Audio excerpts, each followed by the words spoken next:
Hello friends, आप सबको स्वागत है मेरी क्लास में, मतलब आज की क्लास में। और आज की क्लास में हम पढ़ने जा रहे हैं मौलिक अधिकारों में संशोधन कैसे किया जाए, यानी कि how to amend in fundamental rights, या दूसरे शब्दों में कह सकते हैं कि आज की क्लास का जो टॉपिक है वो है संविधान की मूल संरचना, basic structure of the constitution. तो हम आज के टॉपिक को शुरू करते हैं। आज के टॉपिक को शुरू करने के लिए हमें दो आर्टिकल्स पर फोकस करना होगा। वो दो आर्टिकल्स कौन से हैं? एक है आर्टिकल 13 और एक है आर्टिकल 368। आर्टिकल 13 को हम पहले ही मौलिक अधिकारों में पढ़ चुके हैं और आर्टिकल 368 संविधान के संशोधन की बात करता है। आर्टिकल 13 में बताया गया है कि ऐसी कोई भी विधि जो मौलिक अधिकारों से असंगत है, यानी कि मौलिक अधिकारों को कम करती है या उस पर प्रतिकूल प्रभाव डालती है, तो ऐसी विधियां विधि शून्य हो जाएंगी। और विधि शून्य कौन करेगा? कोर्ट करेगा। ये बात आर्टिकल 13 में कही गई। जरा गौर करिए, पहले हमारे पास जो मौलिक अधिकार हुआ करते थे उसमें संपत्ति के अधिकार को भी शामिल किया गया था, लेकिन आज की तारीख में वो मौलिक अधिकार है ही नहीं है। सोचिए कैसे नहीं है, जबकि आर्टिकल 13 कह रहे हैं कि कोई भी विधि जो मौलिक अधिकारों को कम करेगी या उनको खत्म करेगी, ऐसी सारी विधि शून्य हो जाएंगी। लेकिन जब मौलिक अधिकार, संपत्ति के अधिकार को मौलिक अधिकारों की सूची से हटा दिया गया, कैसे हटा दिया गया? अब यहाँ पे फोकस कीजिए अनुच्छेद 368 में।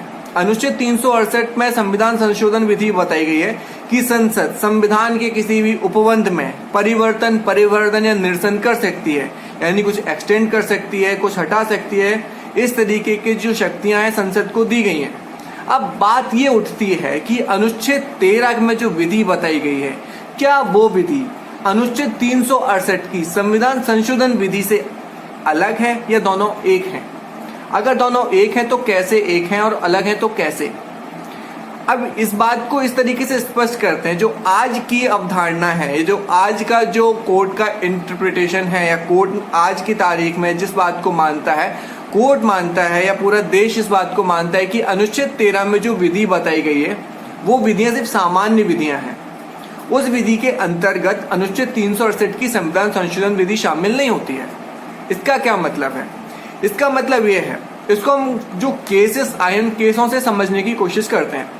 सबसे पहले केस 1951 में आता है, जब संविधान में से मौलिक अधिकारों की सूची में से संपत्ति के अधिकार को हटाया गया। तो सबसे पहले केस आता है सुप्रीम कोर्ट में, क्योंकि उस समय तो इसी को आधार बनाया गया कि आपने हमारे संपत्ति के अधिकार को जो मौलिक अधिकारों से कम किया है, और अनुच्छेद 32 के तहत सीधे सुप्रीम कोर्ट में जाने की अनुमति मिलती है।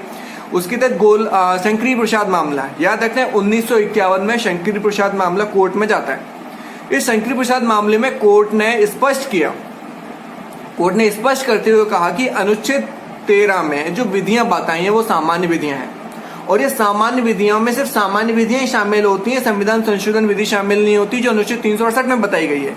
यानी कि संसद के पास इतनी शक्ति है कि वो मौलिक अधिकारों को कम कर सकती है, उनको वापस ले सकती है। ये बात बताई गई 1951 में शंकरी प्रसाद मामले में।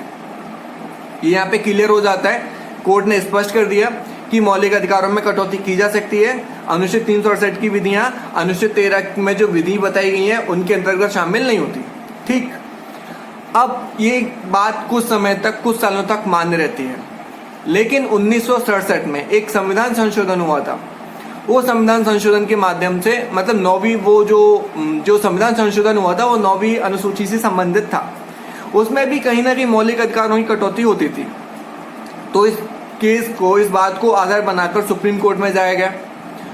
1967 में केस आता है गोलकनाथ केस। तो गोलकनाथ केस में सुप्रीम कोर्ट ने अपनी पहली वाली स्थिति को टोटल बदल दिया।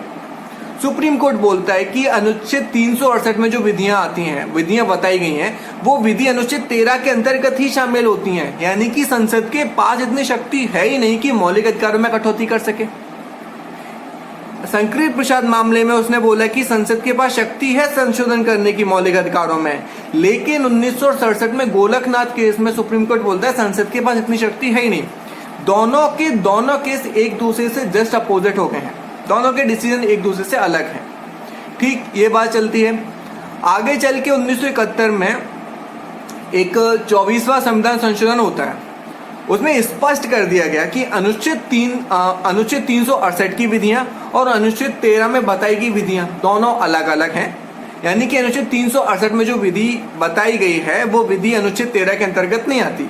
अब ये स्पष्ट कर दिया 24वें संविधान संशोधन के द्वारा जो 1971 में हुआ था। यहाँ पे अब कोई शक नहीं है, कोई शंका नहीं है, और ये भी स्पष्ट हो गया कि अब संसद मौलिक अधिकारों में कटौती कर सकती है, उन्हें वापस ले सकती है। तो ये 24वें संविधान संशोधन ने क्लियर कर दिया। अभी तक हमने 2 केस देखे और एक संशोधन देखा है। एक केस देखा था शंकर प्रसाद केस, जिसमें संसद को शक्ति थी कि वो मौलिक अधिकारों में कटौती कर सकती है। उसके बाद जो दूसरा केस हमने देखा 1967 में गोलकनाथ केस आता है। तो गोलकनाथ केस में सुप्रीम कोर्ट ने अपनी पहली वाली स्थिति को टोटल बदल दिया। इस स्थिति में सुप्रीम कोर्ट बोलता है कि संसद को शक्ति है ही नहीं। अब यहाँ पे जब सुप्रीम कोर्ट ने कहा कि संसद को शक्ति नहीं है, तो फिर संसद की शक्तियां कम हो गई ना। तो संसद ने सोचा कि चलो ठीक है, हम एक संविधान संशोधन ही कर देते हैं। उस संविधान संशोधन में स्पष्ट कर दिया कि अनुच्छेद 368 में जो विधि बताई गई है वो अनुच्छेद 13 में आती नहीं है, यानी कि दोनों विधियां अलग अलग हैं। 13 की विधि अलग, 368 की विधि अलग। यानी कि अब संसद के पास इतनी शक्ति है कि मौलिक अधिकारों में कटौती कर सकती है, उसमें संशोधन कर सकती है। ठीक। 1973 में मोस्ट फेमस केस आता है, वर्ल्ड फेमस केस कह सकते हैं, जिसे बोलते हैं केशवानंद भारती केस। तो केशवानंद भारती केस में कोर्ट ने उस संविधान संशोधन को, यानी कि 24वें संविधान संशोधन को बरकरार रखा और कहा ठीक है, संसद के पास शक्ति है कि वो मौलिक अधिकारों में कटौती कर सकती है। अनुच्छेद 368 में जो विधियां बताई गई हैं वो अनुच्छेद 13 के अंतर्गत नहीं आती। ठीक, आई एक्सेप्ट, ऐसा कोर्ट बोलता है। और बोलता है कि संसद मौलिक अधिकारों में कटौती कर सकती है, मर्जी भर के कर सकती है, लेकिन उस हद तक कर सकती है जिस हद तक संविधान का मौलिक ढांचा, यानी कि संविधान का बेसिक स्ट्रक्चर हार्म ना होता हो, वो प्रभावित ना होता हो। उस हद तक संसद को अधिकार दिया गया कि आप मौलिक अधिकारों में संशोधन कीजिए। लेकिन कोर्ट ने मौलिक अधिकार में जो मौलिक ढांचे की परिभाषा है उसको स्पष्ट नहीं किया। अब इसने जो अवधारणा प्रस्तुत की कोर्ट ने मौलिक ढांचे की, यानी कि संसद संविधान में संशोधन कर सकती है, यानी कि मौलिक अधिकारों में ऐसा संशोधन किया जा सकता है, लेकिन ऐसा संशोधन मौलिक ढांचे को प्रभावित ना करे, इस तरीके से अवधारणा प्रस्तुत की। लेकिन उस अवधारणा के बारे में विस्तृत जानकारी प्रदान नहीं की। 1975 में एक अधिनियम लाया गया, 39वां संशोधन अधिनियम आता है। उस 39वें संशोधन अधिनियम से ये स्पष्ट कर दिया गया कि प्रधानमंत्री और लोकसभा अध्यक्ष के जो चुनाव संबंधी विवाद होंगे वो सभी प्रकार के न्यायालयों के क्षेत्र अधिकार से बाहर होंगे। ये संशोधन अधिनियम से पारित कर दिया गया। लेकिन कोर्ट को ये बात सही नहीं लगी। कोर्ट ने बोला कि आप ऐसा कैसे कर सकते हो, ये तो संविधान के मूल ढांचे को प्रभावित करता है। तो इस प्रकार से इस अधिनियम को निरस्त कर दिया गया। अब आगे चल के क्या हुआ कि इसमें क्या होता, इसमें जो हो रहा था कि संसद की शक्तियां सीमित होती गई। संसद को लग रहा था हम जो भी संशोधन करते हैं, सुप्रीम कोर्ट तो उसमें मौलिक ढांचे का इंजेक्शन यूज करके हमें एंटीडोट या जो भी डोज दे देता है, हम तो निष्प्रभाव हो जाते हैं, अप्रभावी हो जाते हैं।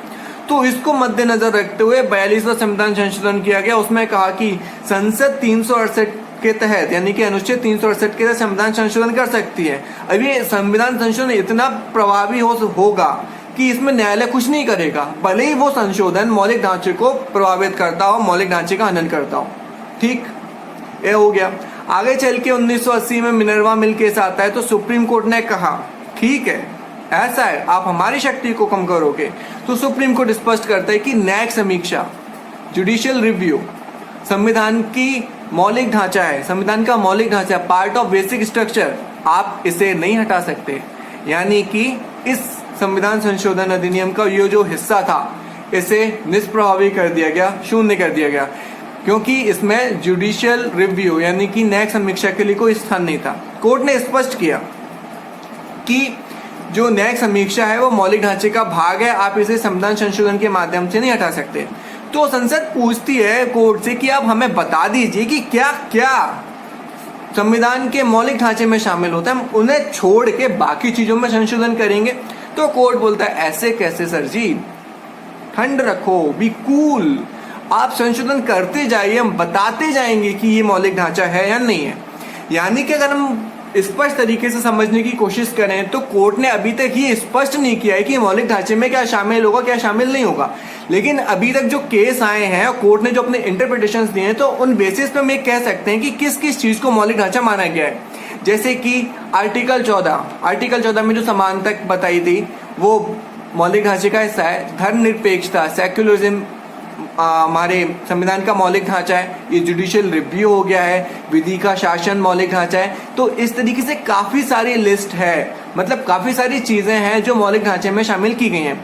मौलिक ढांचे को अगर हम परिभाषित करना चाहें तो क्या होगा? मौलिक ढांचा संविधान का वो ढांचा है जो संविधान को एक आधार प्रदान करता है, जिसको या जिसके प्रावधानों को संविधान संशोधन के बाद भी नहीं हटाया जा सकता। ऐसी चीजों को हम संविधान का मौलिक ढांचा कहते हैं।